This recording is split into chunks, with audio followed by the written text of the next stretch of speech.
Hello बच्चों, very good morning. कैसे हो आप लोग? आशा करते कि आप बहुत अच्छे होंगे, स्वस्थ होंगे, मजे में होंगे और अच्छे से पढ़ाई कर रहे होंगे। बच्चों आप लोग को मालूम है कि जैक झारखंड एकेडमिक काउंसिल है ना, JAC Jharkhand academic council Ranchi आपका मॉडल सेट पेपर रिलीज कर चुका है। ये आप लोगों को अच्छे तरीके से मालूम होगा, ठीक है ना। तो कौन सा एग्जाम के लिए? 2023 के लिए, है ना। ये एग्जाम पेपर मतलब ये मॉडल सेट पेपर आप लोग का रिलीज हो चुका है 10th बोर्ड के लिए एंड 12th बोर्ड के लिए, ठीक है। तो बच्चों आप लोग जाके साइट पे, मैं उसका लिंक भी आप लोगों को डिस्क्रिप्शन में दे दूंगा, ठीक है ना। तो वहाँ जाके आप जितने भी सब्जेक्ट हैं, जो भी सब्जेक्ट हैं झारखंड एकेडमिक काउंसिल के, वो वहाँ जाके आप डाउनलोड कर सकते हैं बच्चों।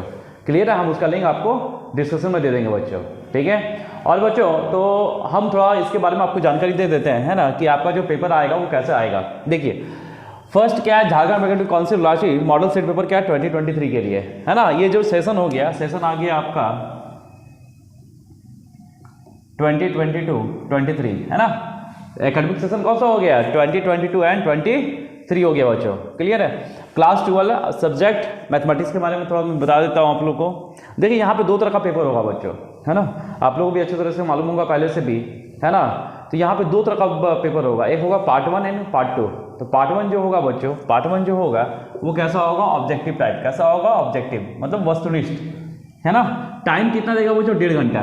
टाइम कितना होगा? 1.5 आवर, 1.5 घंटे का आपका टाइम मिलेगा पार्ट 1 में। और मार्क्स कितना है बच्चों? 40 मार्क्स का क्वेश्चन है, 40 मार्क्स का है। और नंबर ऑफ क्वेश्चन कितने होंगे? 40 क्वेश्चन। टोटल मार्क्स 40 है, क्वेश्चन कितना है? 40 क्वेश्चन है और 40 मार्क्स है बच्चों, ठीक है ना। और attempt all question, each question carry 1 marks. मतलब आपको यहाँ पे 40 क्वेश्चन के लिए 40 मार्क्स दिया जाएगा।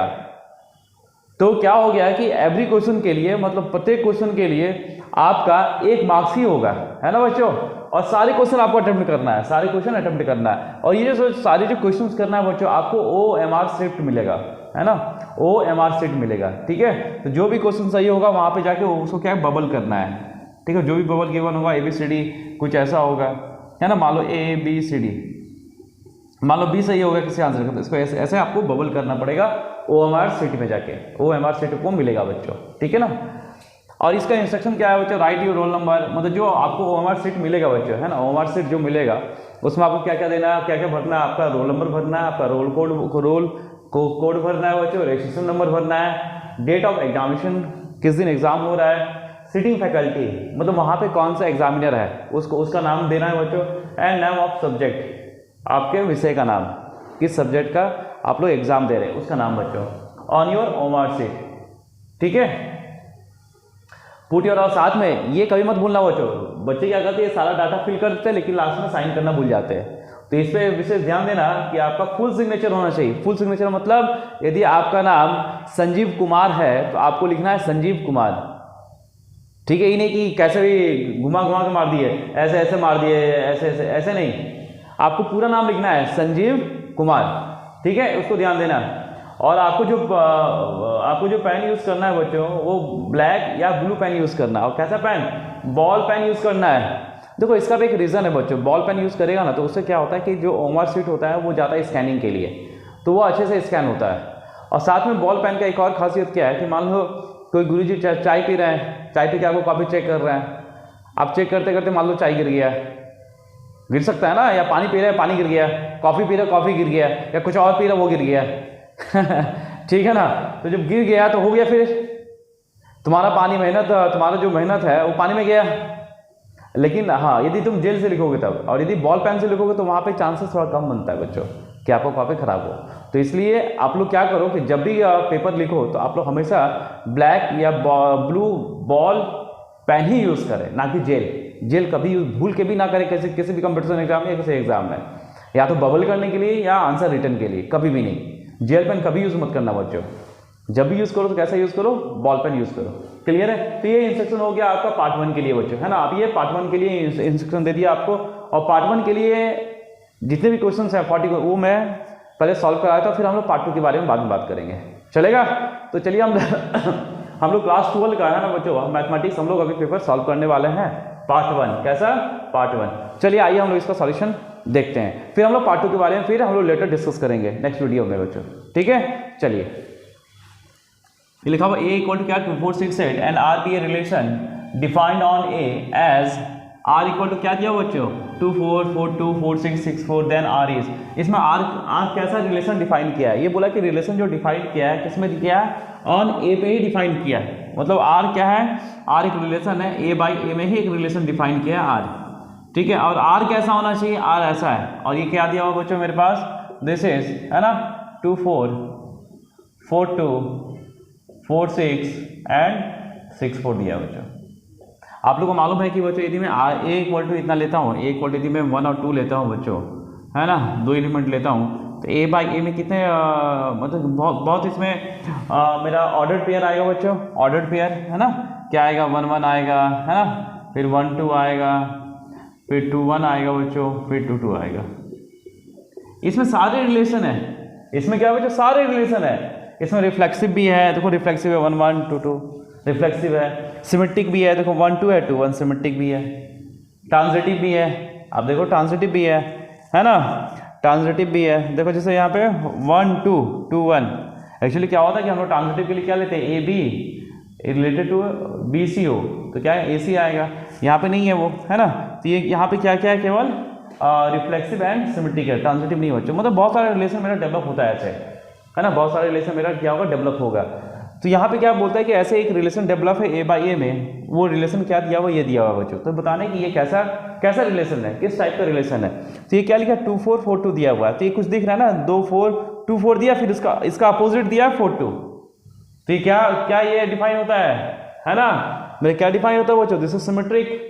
फिर वापस 4 6 है 6 4 है, वापस उल्टा है, तो कैसा रिलेशन है ये सिमेट्रिक रिलेशन है। कैसा रिलेशन है बच्चों, this is symmetric relation, clear है। हम लोग को मालूम है, मैं तुमको थोड़ा बता देता हूँ। जैसे रिफ्लेक्सिव यदि हो, ध्यान रखना, रिफ्लेक्सिव हो, if A is related to A, ठीक है ना, if A is related to, यहाँ पे कोई रिलेशन दिया हुआ है, मान लो कि यहाँ पे एक एलिमेंट ए है, ए बिलोंग्स टू कैपिटल ए, ठीक है। तो यहाँ पे क्या होगा, इन रिफ्लेक्सिव रिलेशन क्या होगा, ए रिलेटेड टू ए आएगा, इसको ध्यान देना। मतलब इधर भी 1 इधर भी 1, इधर भी 2 इधर भी 2, ठीक है। ये रिफ्लेक्सिव हो गया बच्चों, क्लियर है। देखो अब आप देख लो, ये रिफ्लेक्सिव हो गया, हमारा सिमेट्रिक देख लो। सिमेट्रिक में क्या होगा, if A related to B, तो सिमेट्रिक में क्या आएगा, B also related to A, ठीक है ना। ये सिमेट्रिक में आ गया कि ए जैसे 1 2 है, बी में क्या सिमेट्रिक के लिए क्या होना चाहिए, 2 1 भी अवेलेबल होना चाहिए। ये सिमेट्रिक हो गया बच्चों। ट्रांजिटिव देख लो, ट्रांजिटिव रिलेशन में क्या होगा, if A related to B and B related to C, then for transitive के लिए, है ना, क्या होना चाहिए, देखो यहाँ बी कॉमन है ना, इसको हटा दो, फिर क्या होगा, ए रिलेटेड टू सी होना चाहिए। कहने का मतलब यदि मेरे पास है ना, मान लो यहाँ पे 2 3 है और 3 4 है, ठीक है, तो मेरे पास क्या आना चाहिए फॉर ट्रांजिटिव के लिए 2 3 है, मतलब ए बी सी, तो क्या ना 2 4 यहाँ पे अवेलेबल होना चाहिए, तब ये क्या होगा, मेरा ट्रांजिटिव होगा, क्लियर है। और ये क्या होता है, इक्विवेलेंस रिलेशन। इक्विवेलेंस रिलेशन में क्या होगा, सब होना चाहिए, मतलब वहाँ पे रिफ्लेक्सिव भी होना चाहिए, ट्रांजिटिव सिमेट्रिक भी होना चाहिए एंड ट्रांजिटिव भी होना। ये तीनों जब रिलेशन अवेलेबल होगा तो ऐसे कैसे रिलेशन बोलेंगे बच्चों, इसको इक्विवेलेंस रिलेशन हम बोलेंगे, क्लियर है, चलेगा, ठीक है। तो ये हाँ मेरा क्या हो गया, ये दिस इज सिमेट्रिक। चलिए हम नेक्स्ट क्वेश्चन चलते हैं बच्चों, ठीक है, आइए। चलिए बच्चों वापस ऐसा ही क्वेश्चन है ना। फर्स्ट क्वेश्चन जैसा ये बच्चों देखो क्या लिखा हुआ, इफ ए इक्वल टू दिया हुआ है, मतलब ए में एलिमेंट दिया हुआ है, ए बी सी 3 एलिमेंट दिया है ना, 3 एलिमेंट्स है। बी कितना है, A comma A, B A comma B, A comma C and B comma C, इसे हम बोलते हैं ऑर्डर्ड पेयर। ये क्या है, मेरा ऑर्डर्ड पेयर है। तो ये मेरा ऑर्डर्ड पेयर दिया हुआ है, तो ए इक्वल टू इतना दिया हुआ है मेरे elements and R equal to ये ऑर्डर्ड पेयर दिया हुआ है। तो बी बोलता है बी रिलेशन ऑन ए, मतलब बी रिलेशन ऑन ए का मतलब हुआ ए बाई ए से वो रिलेशन निकाला है। किससे निकाला है, ए बाई ए से, मतलब ए क्रॉस ए से रिलेशन निकाला है बच्चों। देन बोलता है कि आर इसमें कौन सा रिलेशन होगा, देन इसमें आर कौन सा रिलेशन होगा वो बताना है। देखो तो चलिए हम लोग चेक करते हैं बच्चों, आर लिखते हैं, है ना। This is A comma A comma B, A comma C, है ना, और क्या है, this is B comma C. ठीक है बच्चों, तो चलिए हम लोग यहाँ पे देखते हैं, यहाँ पे ए कॉमा ए दिया हुआ है, ठीक है ना, यहाँ क्या लिखा हुआ है, ए कॉमा ए। तो मुझे ये बताओ बच्चों, हम लोग को रिफ्लेक्सिव के लिए क्या होना चाहिए, ए बी बी सी सी, यहाँ पे कितने एलिमेंट है, 3, ए बी सी। तो रिफ्लेक्सिव के लिए क्या क्या प्रेजेंट होना चाहिए मेरे पास, ए होना चाहिए, बी होना चाहिए और सी कॉमा सी होना चाहिए। तो यहाँ पे केवल ए है, बी कहीं है, नहीं है, सी कहीं है, नहीं है, इसका मतलब रिफ्लेक्सिव तो होगा ही नहीं। क्लियर है, रिफ्लेक्सिव नहीं होगा। अब हम लोग चलते हैं सिमेट्रिक में। सिमेट्रिक में क्या होता है बच्चों, ए बी, तो यदि ए बी प्रेजेंट हो तो क्या आना चाहिए, बी ए आना चाहिए, मतलब 1 2 है तो 2 1 भी होना चाहिए सिमेट्रिक के लिए। तो चलिए हम लोग देखते हैं, यहाँ पे ए है, इसका उल्टा तो नहीं हो गया, इसका उल्टा तो वापस यही हो गया, ए बी है तो बी ए होना चाहिए, बी है कहीं नहीं है, तो ये यहीं खत्म हो गया, मतलब ये सिमेट्रिक भी नहीं है। देखो ए सी है तो यहाँ सी है, नहीं है, बी सी है तो सी बी है, नहीं है, मतलब सिमेट्रिक भी नहीं है ये। अब हम लोग बचा ट्रांजिटिव। अब हम लोग ट्रांजिटिव के बारे में देखते हैं बच्चों। तो ट्रांजिटिव में क्या होता है बच्चों, हम लोग को मालूम है कि if A related to B and, है ना, बी रिलेटेड टू सी, तो हम लोग को ट्रांजिटिव के लिए क्या होता है, ट्रांजिटिव के लिए बच्चों, ट्रांजिटिव के लिए क्या होता है कि ए रिलेटेड टू सी होता है। क्या होता है, ए रिलेटेड टू सी, यही होता है ना ट्रांजिटिव के लिए। ठीक है, तो चलिए यहाँ देखते हैं हम लोग। तो यहाँ पे अलग अलग होना चाहिए, ध्यान रखना, ए बी अलग अलग होना चाहिए, फिर ये और ये अलग होना, मतलब ये और ये अलग होना चाहिए, बट ये और ये क्या होना चाहिए बच्चों, सेम होना चाहिए, इक्वल होना चाहिए, इसको ध्यान रखना। तो यहाँ पे देखो ये तो काम ही नहीं चलेगा, दोनों बराबर है, नहीं होना है। ए बी, हाँ यहाँ से चल सकता है, ए बी फिर ए सी, तो ये और ये तो बराबर नहीं है ना, तो इसका पेयर इसके साथ नहीं होगा, यानी ए बी फिर बी सी, हाँ देखो तो बी बराबर हो गया, बी और बी बराबर हो गया, तो क्या आना चाहिए अकॉर्डिंग टू ट्रांजिटिव, मतलब ए सी आना चाहिए। तो ए सी है, यस प्रेजेंट है यहाँ पे, ए सी यहाँ प्रेजेंट है बच्चों। तो क्या हो गया, ये कैसा हो गया, दिस इज ट्रांजिटिव। क्लियर है, ये कैसा हो गया, ट्रांजिटिव हो गया। ठीक है, चलिए नेक्स्ट चलते हैं बच्चों। देखिए बच्चों ये क्या लिखा हुआ है ना, लिखा था फंक्शन डिफाइन कैसा है, फंक्शन डिफाइन है बच्चों नेचुरल टू नेचुरल नंबर, इसे बोलते हैं, ये हो गया मेरा डोमेन, इसको ध्यान रखना, दिस इज डोमेन, और ये हो गया मेरा बच्चों कोडोमेन। ठीक है, ये मेरा डोमेन हो, ये कोडोमेन, ये क्या है, नेचुरल नंबर है, दोनों क्या है, नेचुरल नंबर। मतलब जो फंक्शन डिफाइंड है वो फॉर ऑल नेचुरल नंबर के लिए डिफाइंड है, मतलब इनपुट ऑल नेचुरल नंबर, और ये क्या है, दिस इज कोडोमेन है, defined by F of X equal to 2x। मतलब ये फंक्शन डिफाइंड केवल किसके लिए है, केवल नेचुरल नंबर के लिए है, केवल किसके लिए डिफाइंड है, नेचुरल, ऑल रियल नंबर के लिए डिफाइंड नहीं है बच्चों, केवल किसके लिए है, ऑल नेचुरल नंबर के लिए डिफाइंड है। ठीक है, तो बोलता है बताओ इसमें कौन कौन होगा, 1 1 onto, 1 1 but not onto, 1 1 onto, 1 1 but not 1 1 onto but not 1 1, none of this, कौन सा होगा बच्चों।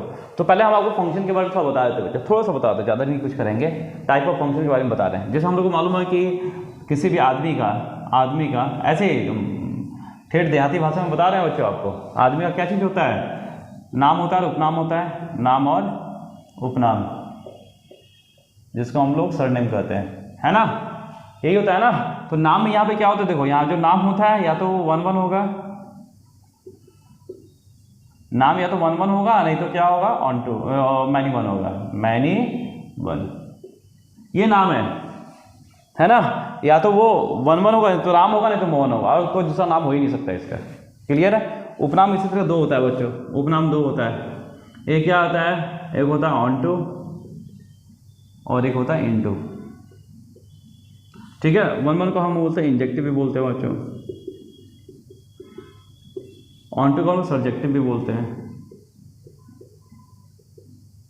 ठीक है, तो फंक्शन ध्यान रखना बच्चों, फंक्शन का ऐसे आदमी कोई आदमी है, मतलब आदमी यहाँ पे फंक्शन हो गया, यहाँ पे कौन हो गया, दिस इज फंक्शन। ठीक है, नाम होता है, उपनाम होता है, नाम क्या हो गया, 1 1, देखो फंक्शन या तो 1 1 होगा, नहीं तो मैनी 1 होगा, इसके अलावा कुछ नहीं होगा, ध्यान रखना नाम में।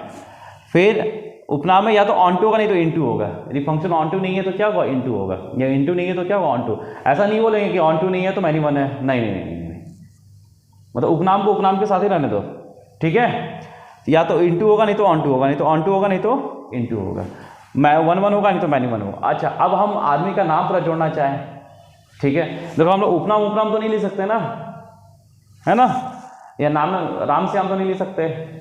ठीक है, तो 1 1 मैनी 1, क्लियर। या तो 1 1 होगा नहीं तो मैनी 1, या तो 1 2 होगा नहीं तो इनटू होगा। हाँ, अब हम नाम को एक साथ मिला के लिख सकते हैं, मतलब नाम और उपनाम को एक साथ लेके लिख सकते हैं। आदमी का नाम कैसे होता है, ऐसे नाम और उपनाम लिख के।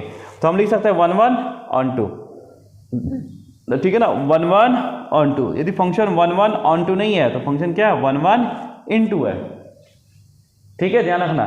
फिर मैनी 1 ऑन 2, मैनी 1 इनटू, इन्हीं बोलेंगे, मैनी 1 1 1 नहीं बोलेंगे, मैनी 1 ऑन 2 बोलेंगे, मैनी 1 ऑन 2। यदि मैनी 1 ऑन 2 नहीं है तो फंक्शन क्या है, मैनी 1 इनटू है, क्लियर है। तो चलिए ये तो समझ में आ गया थोड़ा टाइप ऑफ। तो कितना टाइप हो गया, आप ऐसे देखो, टोटल 8 टाइप्स हो गया। देखो 1 1, पहला 1 1 हो गया, दूसरा मैनी 1 हो गया, तीसरा ऑन 2 हो गया, चौथा क्या हो गया, इनटू हो गया।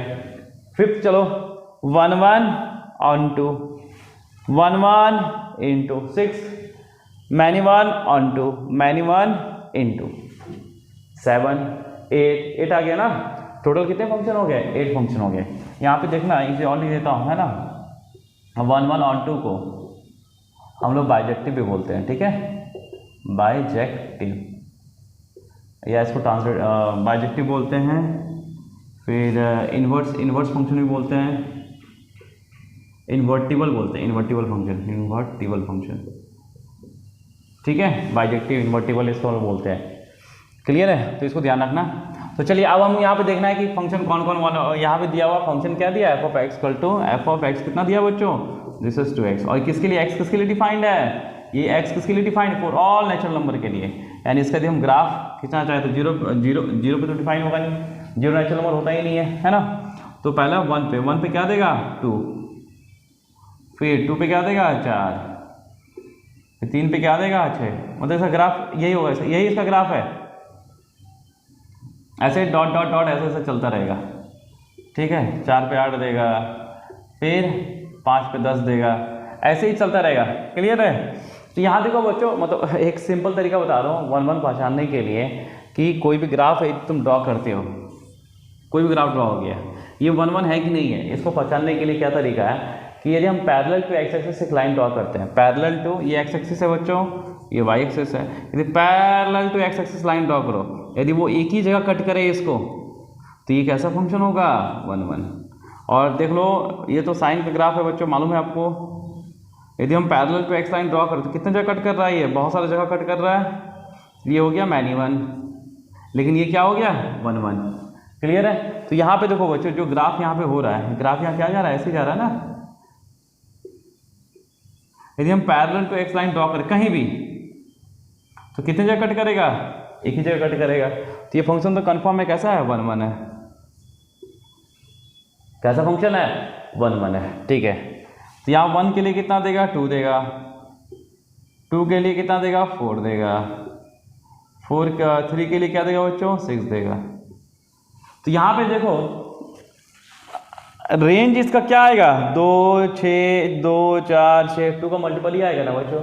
सारे नेचुरल नंबर तो नहीं आएगा, आएगा नेचुरल नंबर ही, लेकिन सारा नेचुरल नंबर नहीं है ना, है ना। सारे नेचुरल नंबर तो नहीं है, कौन कौन सा छूट रहा है, 1 छूट रहा है, 3 छूट रहा है, 2 का मल्टीपल क्या हो रहा है, लेकिन 3 का मल्टीपल छूट जा रहा है ना, मतलब सारे ऑड नेचुरल नंबर तो छूट रहा है ना। तो यहाँ पे यहाँ कोडोमेन क्या दिया हुआ है, ऑल नेचुरल नंबर।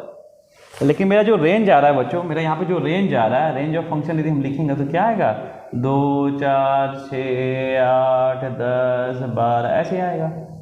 सारे नेचुरल नंबर तो नहीं आया ना, ये क्या है केवल इवन नेचुरल नंबर आया है। लेकिन यहाँ कोडोमेन क्या दिया बच्चों, कोडोमेन ऑफ फंक्शन क्या दिया, ऑल नेचुरल नंबर। तो यहाँ पे जो रेंज है वो कोडोमेन ऑफ फंक्शन के इक्वल नहीं है, नहीं है। तो ये कैसा होगा, ये ऑन टू नहीं होगा, ऑन टू मेरा क्या है, ये नहीं है। तो फंक्शन क्या है मेरा 1 1 है। जब ये ऑन टू नहीं है तो कैसा होगा, इन टू होगा। ऑन टू नहीं है तो क्या होगा, ये फंक्शन इन टू होगा। साथ में क्या है फंक्शन 1 1 भी है, ये साथ में फंक्शन कैसा है, ये फंक्शन मेरा 1 1 भी है, और मेरा ये ऑन टू नहीं है तो क्या हो, इन टू हो गया। यदि मैं इस फंक्शन के बारे में बोलूँ, इस फंक्शन के बारे में बोलूँ बच्चों, तो दिस इज 1 1 इनटू, यहाँ पे कहीं है 1 1 इनटू, देखो 1 1 है बट नॉट ऑन टू, ये तो 1 1 इनटू हो गया। नॉट ऑन टू मतलब, नॉट ऑन टू मतलब इनटू, दिस इज आंसर।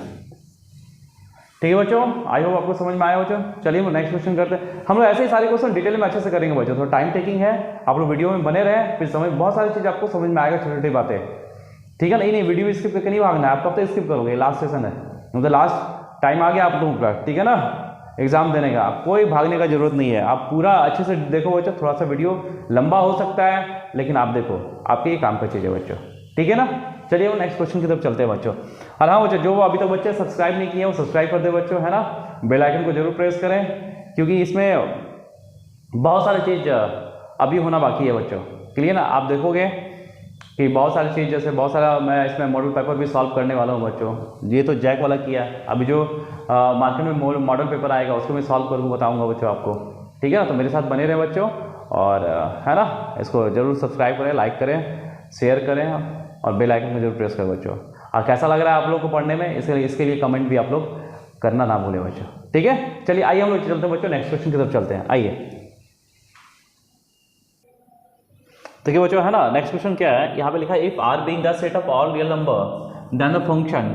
ये फंक्शन कैसे डिफाइंड है, देखो, मतलब फंक्शन ऑल रियल वैल्यू के लिए डिफाइंड है, और इसका कोडोमेन क्या है बच्चों, ऑल रियल नंबर है ना। ये क्या हो गया, डोमेन ऑफ फंक्शन हो गया, और ये क्या हो गया, this is codomain of function, clear है ये। तो डिफाइंड बाय फंक्शन क्या दिया, एफ ऑफ एक्स को क्या दिया, this is mod of X, F of X क्या दिया बच्चों, this is mod of X दिया है ना। मतलब ये कैसा फंक्शन है, एब्सोल्यूट फंक्शन है, मॉडुलस फंक्शन है। इज ये क्या होगा, 1 1 होगा, 1 ऑन टू होगा, neither 1 1 not onto, both 1 1 and on to.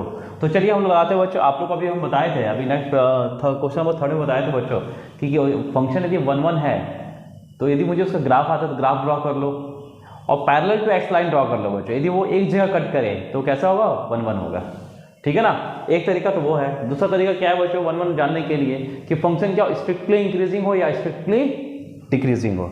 देखो 1 1 के लिए क्या होता है कि फंक्शन ऐसा है, यदि पैरेलल लाइन ड्रॉ करते कितना एरिया कट करता है, या तो आप वैसे चेक कर लो by the help of function. दूसरा तरीका क्या है, दिस इज मेथड 1। मेथड 2 क्या है बच्चों कि फंक्शन कैसा हो, a strictly increasing, strictly not increasing, strictly increasing, और या स्ट्रिक्टली डिक्रीजिंग,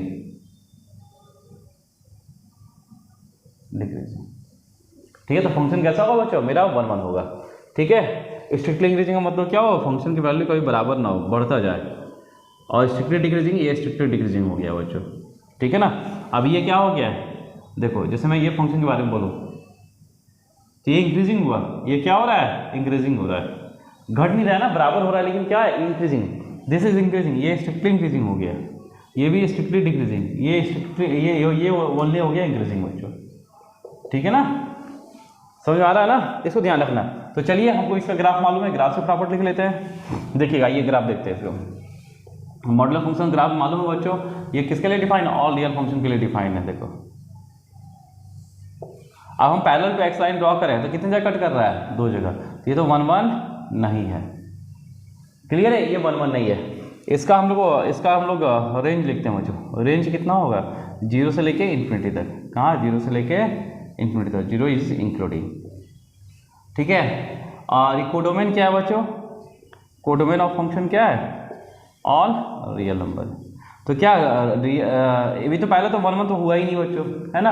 अब हम लोग को 1 1 जब नहीं हुआ तो ये मैनी 1 होगा, 100% है। अब हमको देखना है ऑन टू इन टू, मतलब उपनाम के बारे में देखना, उसका उपनाम क्या है ना। तो यहाँ पे क्या हो रहा है कि रेंज ऑफ फंक्शन कितना है, 0 से लेकर कहाँ जा रहा है बच्चों, इन्फिनिटी जा रहा है, ठीक है। लेकिन कोडोमेन कितना, all real number. All real number का मतलब क्या होता है कि माइनस इन्फिनिटी से लेकर कहाँ जा रहा है बच्चों, इन्फिनिटी जा रहा है।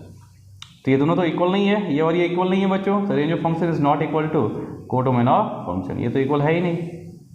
तो क्या है फंक्शन, ना ही 1 1 है ना ही ऑन टू है, तो फंक्शन इज सी। ये क्या है, ऑन टू तो नहीं हुआ ना, ये क्या हो, फंक्शन इनटू हो गया, नॉट ऑन टू हुआ। नॉट ऑन टू को क्या बोल सकते हैं, ये फंक्शन कैसा है, इनटू है। ये फंक्शन यदि मैं लिखना चाहूँ तो ये फंक्शन क्या है, मैनी 1 इंटू, ये फंक्शन कितना हो गया, मैनी 1 इंटू, ठीक है। ये फंक्शन कैसा हो गया बच्चों, मैनी 1 इंटू हो गया। चले समझ में आया बच्चों। चलिए हम नेक्स्ट क्वेश्चन की तरफ चलते हैं बच्चों, क्वेश्चन नंबर 5। चलिए आइए बच्चों हम लोग देखते हैं, है ना। यहाँ पे क्वेश्चन क्या लिखा हुआ, ये फंक्शन लिखा हुआ R2R, है ना। यहाँ डोमेन क्या है, ये डोमेन ऑफ फंक्शन है, और ये क्या है बच्चों, कोडोमेन ऑफ फंक्शन है, ठीक है। डिफाइंड बाई फंक्शन क्या दिया हुआ है, 2x + 7 दिया हुआ है, ठीक है। देन बोला कि ये लिखा f इनवर्स x क्या होगा। चलिए अच्छा है, मतलब यहाँ पे f इनवर्स x निकलेगा, ठीक है ना। f इनवर्स x क्या हो गया बच्चों, f इनवर्स x कब निकलता है बच्चों, जब फंक्शन कैसा होना चाहिए, 1/1/2 होना चाहिए। जब फंक्शन कैसा होना चाहिए, 1/1/2। क्लियर है, यहाँ फंक्शन 1/1/2, ठीक है ना। फंक्शन कैसा होना चाहिए, 1/1/2 होना चाहिए बच्चों। क्लियर है। तो यहाँ पे देखो बच्चों, यहाँ पे देखो बच्चों, फंक्शन कैसा मेरा 1/1/2 है कि नहीं। ऑप्शन दिया हुआ है, इसका मतलब 1/1/2 है। लेकिन मान लो यहाँ पे यदि नन ऑफ दिस दिया होता है, नन ऑफ दिस, तो मुझे वो चेक करना होता है कि फंक्शन मेरा 1/1/2 है या नहीं है, ये आपको चेक करना होता है बच्चों। लेकिन यहाँ ऑप्शन सारा दिया हुआ, चार ऑप्शन दिया हुआ है, इसका मतलब f इनवर्स x यहाँ पे एग्जिस्ट कर रहा है बच्चों। क्लियर है। तो ध्यान रखना बच्चों कि फंक्शन f इनवर्स x होने के लिए फंक्शन क्या होना चाहिए, बाइजेक्टिव, दैट मीन्स 1/1/2 होना चाहिए, ठीक है। तो चलिए यहाँ पे फंक्शन क्या है, f of x = 2x + 7। f inverse कैसे बोलते हैं बच्चों, ध्यान रखना। देखो जैसे f of x को क्या बोलते हैं y, ठीक है। तो f इनवर्स x को, f इनवर्स को हम लोग बोलते हैं बच्चों, दिस इज x। कहने का मीनिंग क्या हो मैं बता रहा हूँ, सुनो। यहाँ पे देखो, यहाँ पे क्या होता है बच्चों, देखो सुनो। y को तो क्या लिखा, यहाँ पे क्या लिखा हुआ, f of x = 2x + 7 लिखा हुआ बच्चों, ठीक है ना। तो f of x को हम लोग y कर ले, y ले लेते हैं बच्चों। जो f इनवर्स होता है बच्चों, ध्यान रखना, f इनवर्स क्या होता है, this is function of y होता है, और कुछ नहीं होता है। This is function of y होता है। और फंक्शन ऑफ x क्या होता है बच्चों, फंक्शन ऑफ x होता है मेरा y होता है, ठीक है। फंक्शन ऑफ y = x लिखो या f इनवर्स को x लिखो, समझ में आ रहा है ना। मतलब फंक्शन ऑफ y को ही हम x बोलते हैं, या फंक्शन ऑफ x को हम क्या बोलते हैं, y बोलते हैं। जो फंक्शन ऑफ y होता है वही मेरा f इनवर्स होता है, वही क्या होता है, f इनवर्स होता है। तो देखो यहाँ से निकालने का तरीका, y कितना आ गया बच्चों, दिस इज 2x + 7। यहाँ से x निकाल लो, x कितना आ गया, this is y - 7/2। This is f inverse, है ना, ये f इनवर्स हो गया। f इनवर्स कितना आया, y - 7/2। अब y को x से रिप्लेस कर दो, तो क्या हो गया, f इनवर्स कितना आ गया बच्चों, this is x - 7/2। This is the answer, ठीक है। x - 7/2, this is the answer. समझ में आया बच्चों, क्लियर है। यदि मान लो कहीं नन ऑफ दिस होता है, तो मुझे क्या फर्स्ट चेक करना होता है कि फंक्शन मेरा 1/1/2 है या नहीं है, वो चेक करना होता है, जो हम लोग थर्ड और फोर्थ क्वेश्चन में देख चुके हैं बच्चों। क्लियर है। आइए हम नेक्स्ट क्वेश्चन करते हैं बच्चों, चलिए। ठीक है बच्चों, देखो यहाँ पे नेक्स्ट क्या है, cos इनवर्स ऑफ √3/2। ये क्या है, प्लस cos इनवर्स ऑफ 1/2। ये कितना हो, ये बताना बच्चों आपको, ठीक है। तो आप लोग को मालूम है cos इनवर्स ऑफ √3/2 मतलब क्या हुआ कि cos √3/2 किस एंगल पे दे रहा है ना। तो cos √3/2 किस एंगल पे देता है बच्चों, 30 पे, है ना। तो इसकी वैल्यू कितना हो गया, दिस इज 30 डिग्री। आप ऐसे लिख लो, दिस इज 30 डिग्री। और ये cos इनवर्स हाफ कितना देगा बच्चों, 60 डिग्री पे। तो कितना हो गया, 90 डिग्री। 90 डिग्री मतलब π/2। दिस इज आंसर, ठीक है बच्चों, क्लियर है। देखो अब यहाँ पे देखो साइन लिखा है tan इनवर्स ऑफ -√3। तो सबसे पहले हम लोग ये देखेंगे बच्चों कि tan इनवर्स ऑफ -√3 = होता है -tan इनवर्स ऑफ √3, ठीक है, ये होता है। तो माइनस ऑफ tan √3 कहाँ देता है, 60 डिग्री पे, दिस इज -60 डिग्री। क्लियर है। अब देखो इसको देखेंगे, तो cos इनवर्स ऑफ -√3/2 बच्चों क्या होता है, this is π - cos inverse of, है ना, √3/2। और cos √3/2 कहाँ देता है बच्चों, 30 डिग्री पे। तो पाई मतलब 180, पाई -30, 30 मतलब होता है π/6 बच्चों। तो ये कितना हो गया, 5π/6, 5π/6। दैट मीन्स, है ना, ये कितना 150 डिग्री हो गया, कितना 150 डिग्री हो गया। तो 150 डिग्री -60 डिग्री कितना हो गया, 190 डिग्री, है ना। ये कितना हो गया, 90। ये हो गया, दिस इज साइन ऑफ, ये हो गया मेरे पास, है ना, -60 डिग्री, और ये हो गया +150 डिग्री। तो कितना हो गया, this is sine of 90 degree, और साइन 90 डिग्री 1। तो तुम्हारा आंसर क्या हो गया बच्चों, दिस इज 1, ठीक है। चलिए अब नेक्स्ट क्वेश्चन की तरफ चलते हैं बच्चों। आइए बच्चों देखते हैं नेक्स्ट, है ना। या क्या लिखा, half cos inverse of 1 - x/1 + x। x belongs to क्या है, 0 to 1। x की वैल्यू क्या है बच्चों, 0 से 1 के बीच में। तो इसमें बताना है कि कौन सा ऑप्शन होगा आपको, ठीक है। तो चलिए हम लोग स्टार्ट करते हैं बच्चों। ठीक है।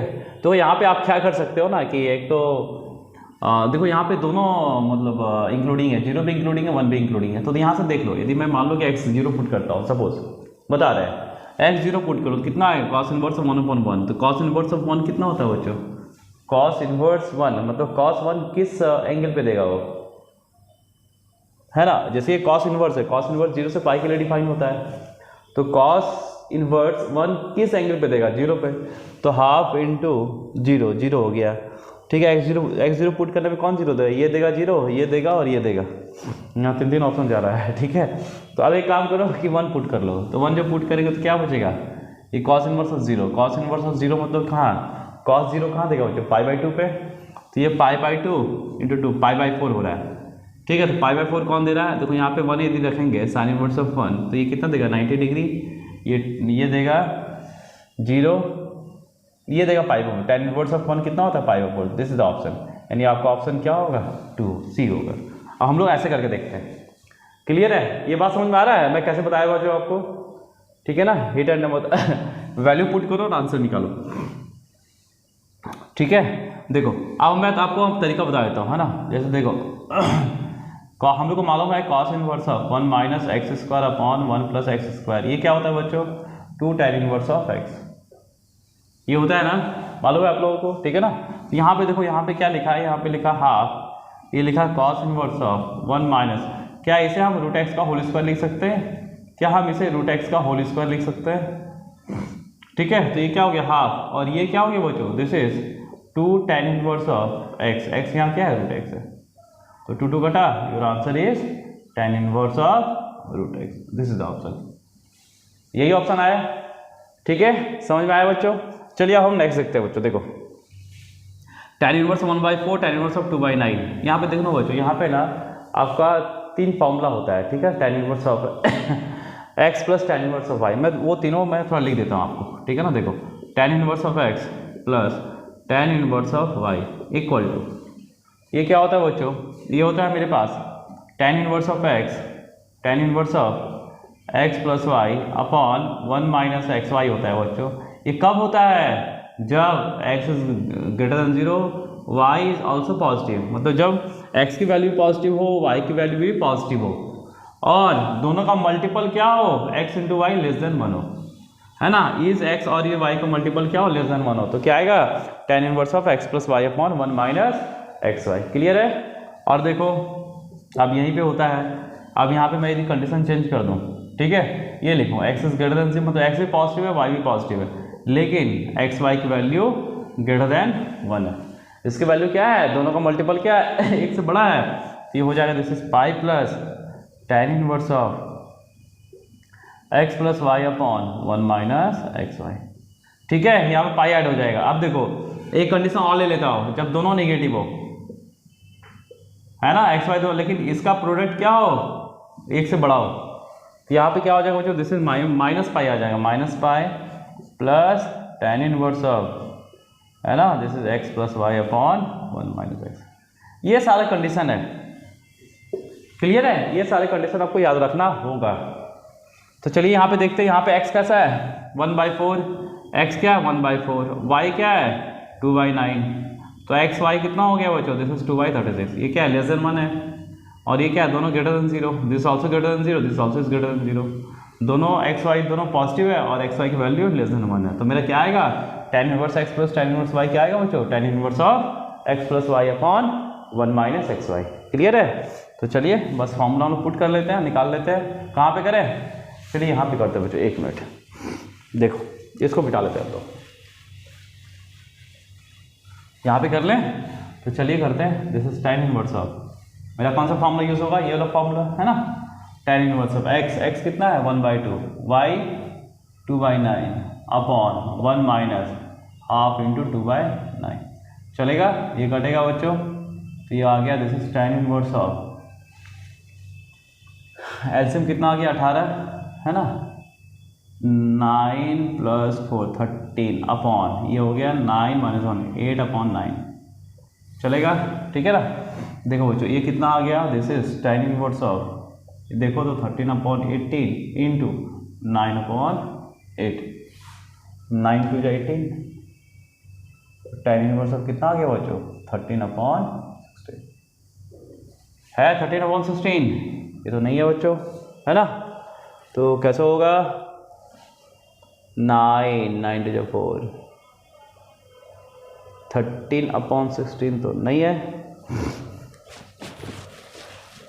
ऑप्शन गलत दिया है बच्चों, ठीक है।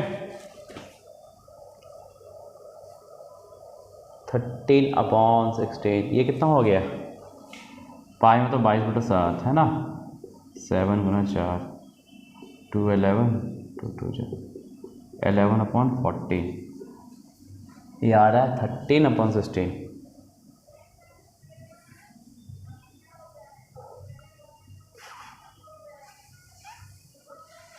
ऑप्शन तो यहाँ यही दिया हुआ था, है ना। चलिए देखते हैं। चलिए बच्चों हम लोग गड़बड़ किए, यहाँ पे क्या 1/4 है ना, 1/4 लेना था, है ना। यहाँ पे 1/4 आएगा बच्चों, ठीक है 1/4, दिस इज 1/4 एंड 2/9, ठीक है। तो ये कितना हो गया, वापस कर लेते हैं हम लोग, इसको मिटा देते हैं बच्चों, ठीक है। देखो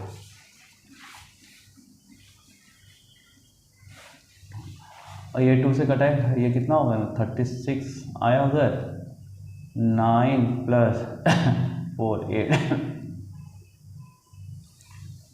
और नीचे कितना हो गया 18,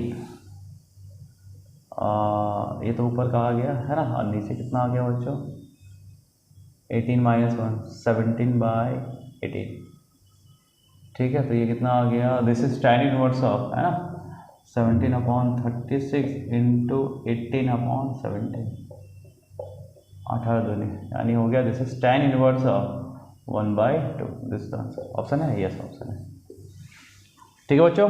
ये क्लियर है, ये चीज़ ध्यान रखना आप लोग, ठीक है ना। तो चलिए नेक्स्ट क्वेश्चन की तरफ चलते हैं बच्चों, आइए बच्चों देखते हैं ना। यहाँ पे क्या लिखा हुआ, इफ लिखा हुआ है 2, है ना, x/7, ये क्या दिया हुआ, ये मैट्रिक्स दिया हुआ है ना, 2x7 y -3 + 3 1 4 2 = 7 15 14 14 दिया हुआ है। देन बोला एक्स वाई की वैल्यू कौन सा होगा, इसमें बताना है कि एक्स वाई की वैल्यू कौन सा है, ठीक है बच्चों। चलिए आइए हम लोग करते हैं सॉल्व, है ना। देखिए 2 से जब मल्टीप्लाई होता है पूरे में मल्टीप्लाई होगा बच्चों, लेकिन वही जब डिटरमिनेंट की बात करेंगे, मान लो ये डिटरमिनेंट होता, मान लो कैसे, मान लो डिटरमिनेंट होता तो या तो केवल रो में मल्टीप्लाई होता है, नहीं तो केवल कॉलम में मल्टीप्लाई होता है। किसी भी एक रो में मल्टीप्लाई कर दो, किसी भी एक कॉलम मल्टीप्लाई कर दो, लेकिन ठीक है ना, ये क्या है, मल्टीप्लाई करते तो किसी भी एक रो में मल्टीप्लाई करते, मान लो 2x 14 हो गया, y -3 हो गया, ये ऐसे होता है। या मान लो ये 2 इसके साथ मल्टीप्लाई हुआ था, या ये 2 इसके साथ मल्टीप्लाई हुआ था। लेकिन जब हम इसकी बात करते हैं, जब मैट्रिक्स की बात करते हैं बच्चों, जब 2 से मल्टीप्लाई करते तो सारे एलिमेंट में मल्टीप्लाई होगा। ये किस में होगा, मेरा सारा एलिमेंट में मल्टीप्लाई होगा बच्चों, क्लियर है।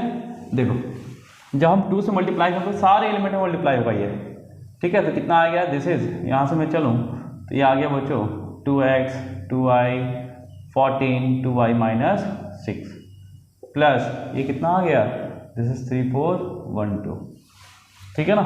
जब इसका हम सम करेंगे बच्चों, तो इसका सम पहले कर लेते हैं, कितना आएगा देखो 2x + 3, रिस्पेक्टिव एलिमेंट को रिस्पेक्टिव एलिमेंट के साथ ही करना है ऐड, 2x + 3, फिर ये 14 + 1 15, फिर 2y + 4, ठीक है बच्चों, फिर 2y -6 + 2 तो 2y -4,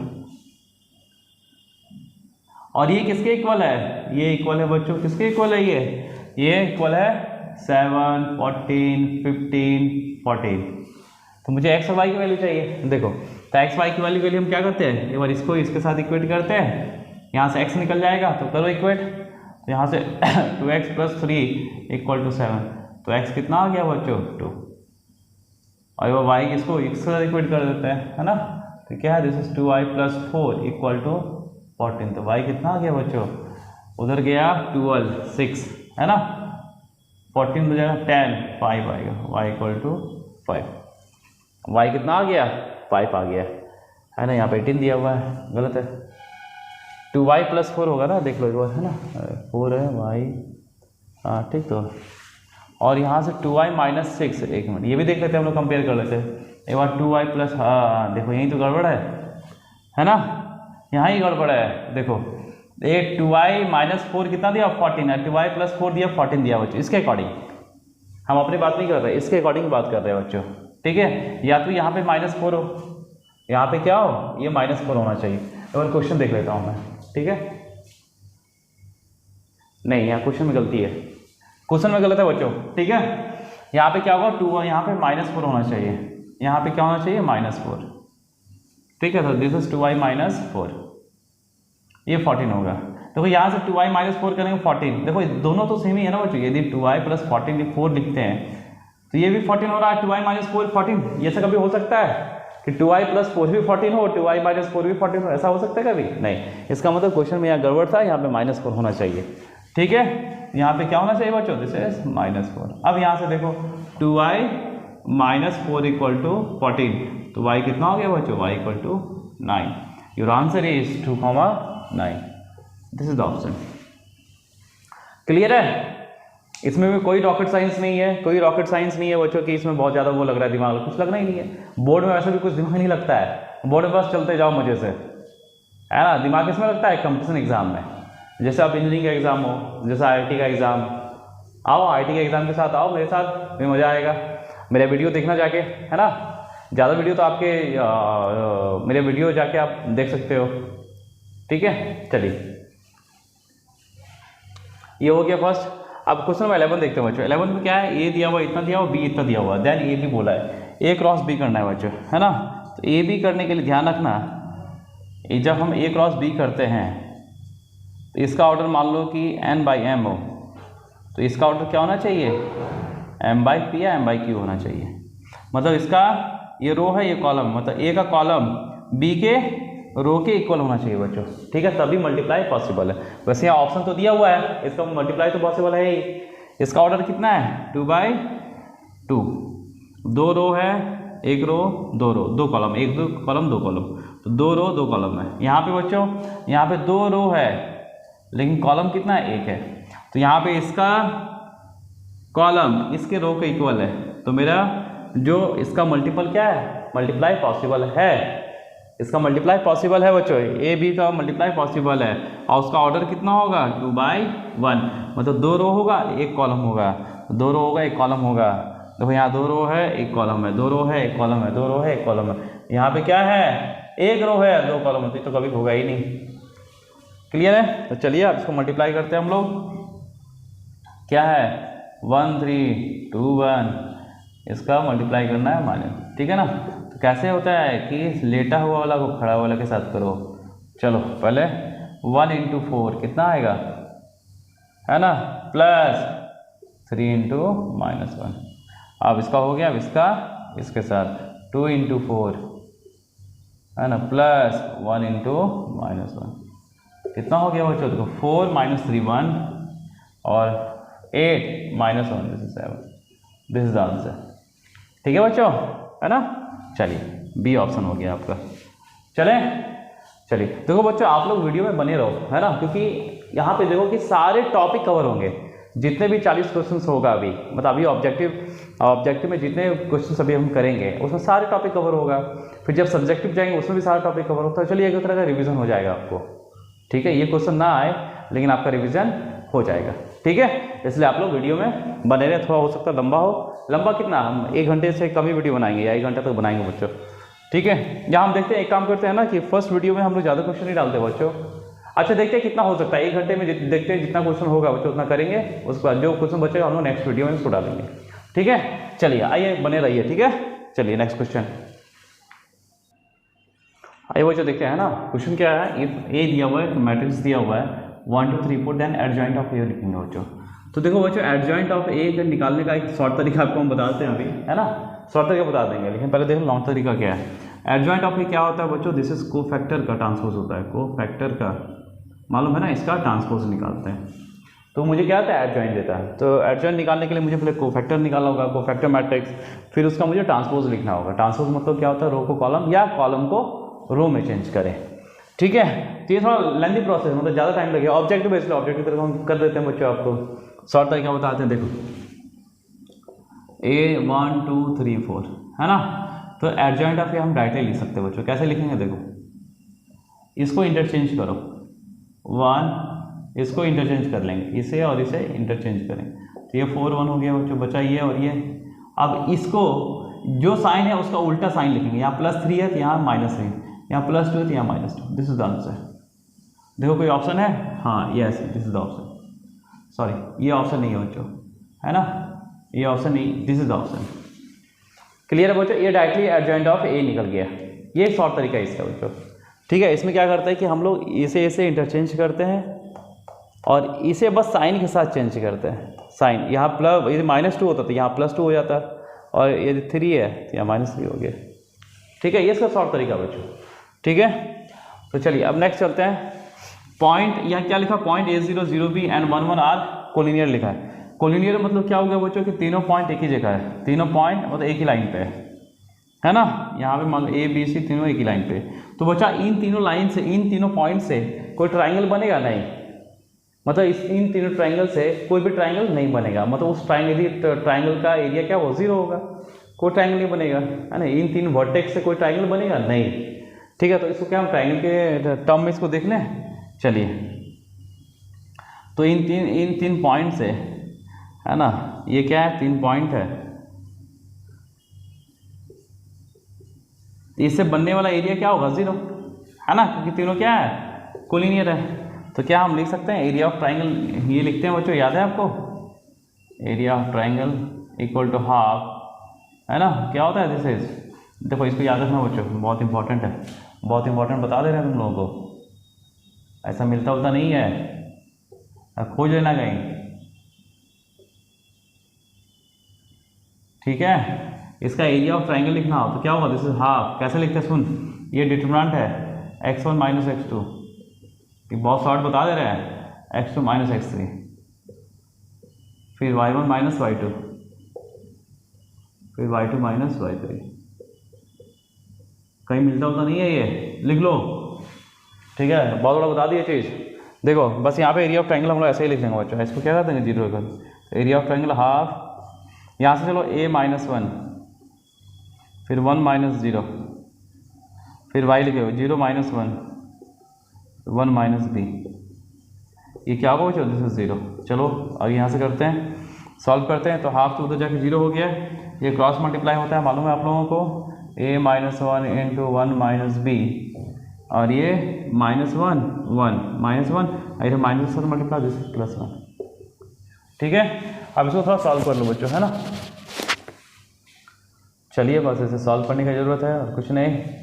इसको उठा कर उधर ले जाओ, A - 1, ये हो गया B - 1 इक्वल टू 1। ये -1 किया तो -1 के यहाँ पे एडजस्ट कर दिए बच्चों। चलेगा? कोई दिक्कत? कोई दिक्कत नहीं होना चाहिए, है ना। तो चलो फिर आगे चलते हैं।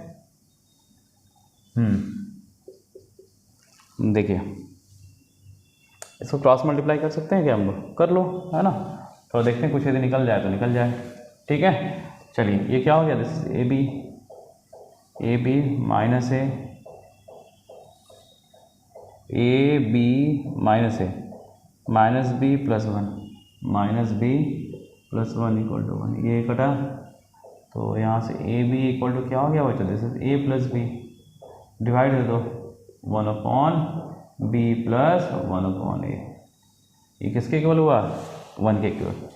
दिस इज ठीक है, चलेगा बच्चों। चलिए आज हम लोग बच्चों ज़्यादा नहीं करेंगे, हम लोग 15 क्वेश्चन ही करेंगे, ज़्यादा नहीं। नेक्स्ट क्वेश्चन जो वीडियो काफ़ी लंबा हो रहा है तो नेक्स्ट वीडियो में हम लोग ये कंटिन्यू करेंगे। ठीक है, चलिए नेक्स्ट क्वेश्चन करते हैं। आइए बच्चों नेक्स्ट क्वेश्चन देखते हैं ना। क्वेश्चन नंबर 14 क्या है? इफ f (x) क्या मॉडुलस ऑफ x - 2 दिया हुआ है, इस कंटिन्यूस दिया हुआ है बट नॉट डिफरेंशिएबल एट, किस जगह ये डिफरेंशिएबल नहीं हुआ बच्चों?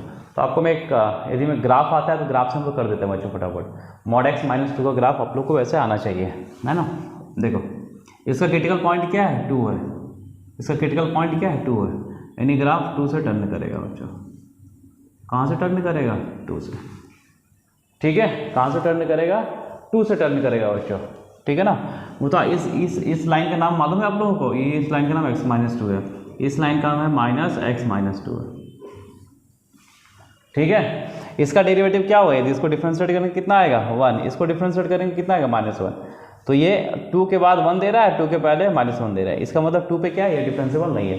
वैसे भी ध्यान रखना बच्चों, जब हम ग्राफ ड्रॉ करते हैं तो जहाँ पे शार्प कॉर्नर होता है, शार्प कॉर्नर आया टर्न कर गया, इसको बोलते हैं शार्प कॉर्नर, वहाँ पे फंक्शन डिफरेंशिएबल नहीं होता है। ठीक है ना। ये डिफरेंशियल कहाँ नहीं होगा, 2 पे डिफरेंशियल नहीं होगा बच्चों। अब चलो इसका dy अपॉन dx चाहिए, तो लिखो y क्या है, साइन क्यूब x है ना, इसका dy अपॉन dx क्या मिल जाएगा बच्चों, this is 3 sine square x और साइन इसका डेरिवेटिव cos x। क्लियर है, यानी इसका ऑप्शन सी हो जाएगा बच्चों। ठीक है बच्चों, चलिए आई होप बच्चों आप लोग को अच्छे से समझ में आया होगा, है ना। और चलिए हम लोग मतलब नेक्स्ट क्वेश्चन मतलब जितना भी बचा क्वेश्चन है बच्चों, 25 क्वेश्चन जो बचा हम लोग नेक्स्ट वीडियो में उसको कवर करेंगे बच्चों। तब तक के लिए बच्चों बाय, टेक केयर, जय हिंद, बाय।